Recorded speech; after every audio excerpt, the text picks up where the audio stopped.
Get your line journey. Last walk back to the street, the main street, where I'm going to be meeting up with my friend Dennis that I made here.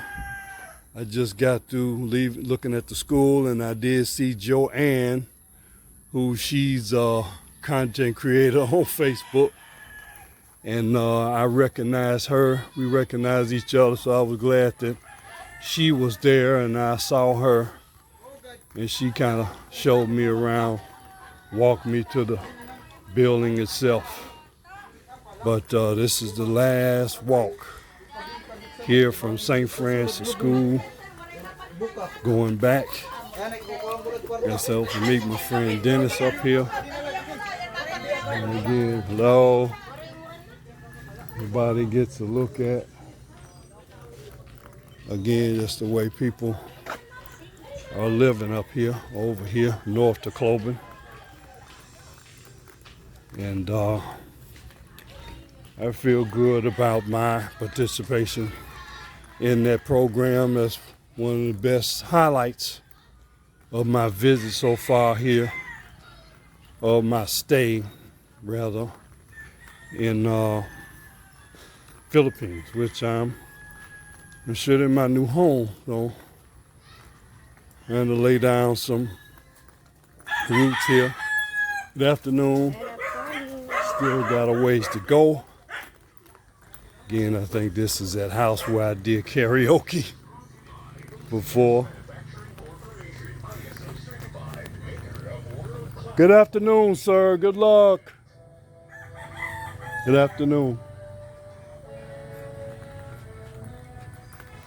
So, I'm gonna get ready to go here and sign off. I just wanted to get another perspective again as I leave here. That this is my best part of my stay here is to participate in the rebuilding of St. Francis School here in North Tacloban. Life goes on up here, routine goes on. I also saw I think a couple of people that I'd seen before. So anyway, like, share, and subscribe. This is Geechee Line Journey here in North Tacloban. And I'm pretty sure if I walk toward where the base camp was, it's going to be closed. Everybody is gone, of course, long gone. And they turned the building back over to the people who they got the building from. So like, share, and subscribe. Thank you. As I would like to make some closing remarks about my mission here in Tacloban. I was very felt gratified that I was able to come to the Philippines and actually complete a mission, one that was delayed by 3 years because I was supposed to come here in 2020 and it was ended by the pandemic. I'm gonna just say the old cliche type thing that I guess it was God's will that I not come to the Philippines in 2020. But you know, damn, now that I think of it, I would have been spared a lot of grief if I had been able to come to this country in 2020.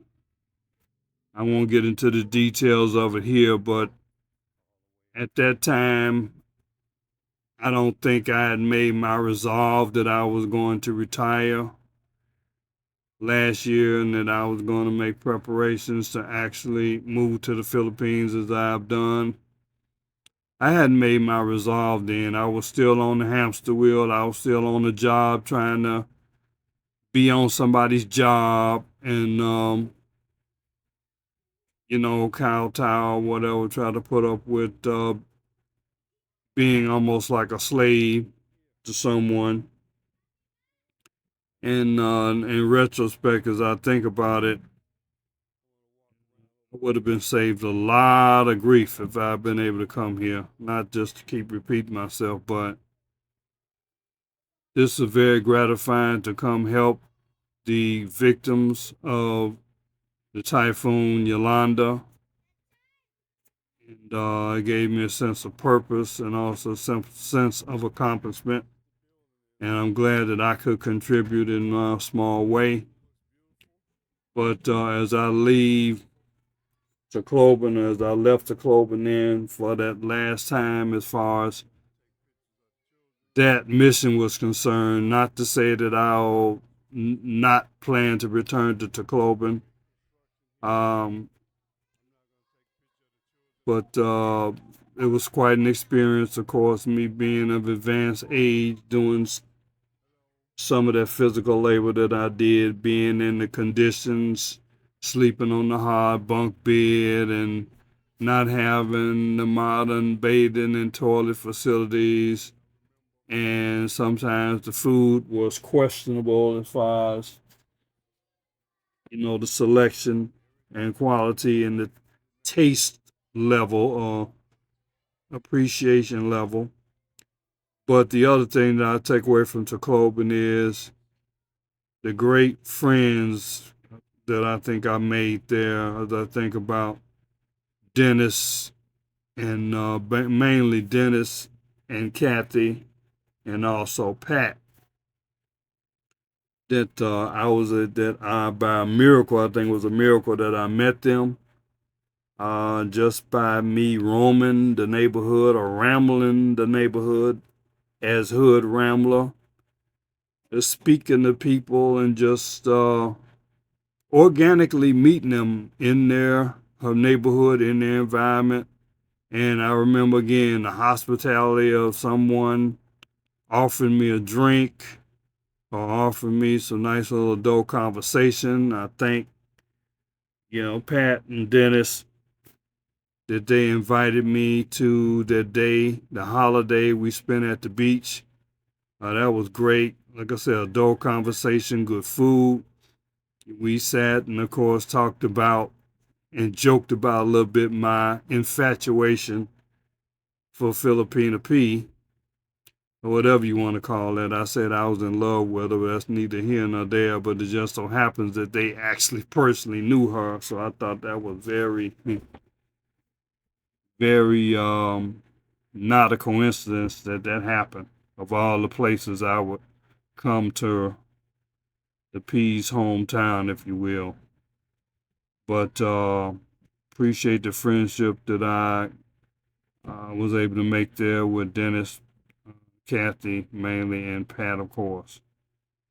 So when I left Tacloban this time, of course, I was returning to San Carlos City, and of course, they'll deal with that. I was still very much in recovery mode and adjustment mode and disillusionment and disappointment and all that. But I was beginning to, later on, it would be another month at least that I would start to turn things around and try to do something to make my situation more bearable there.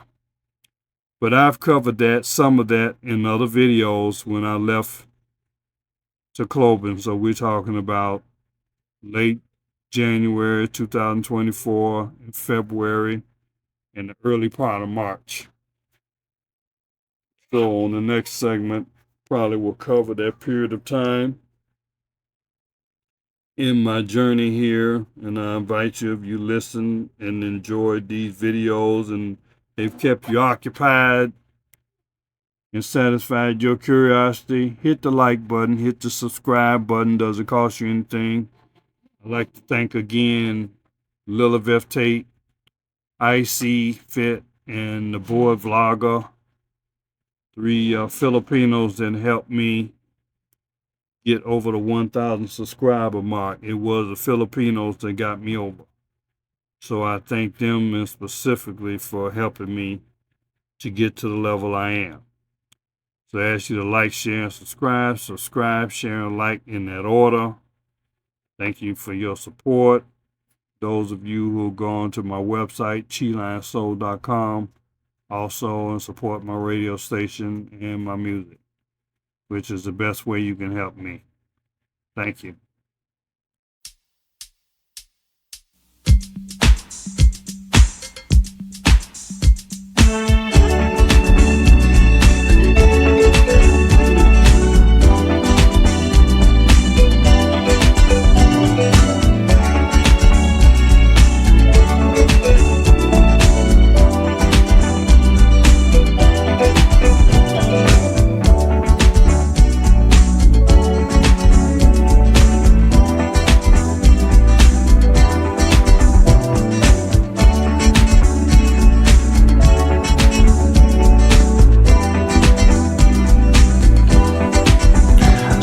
a danger in our home, just like strangers in a comfort zone.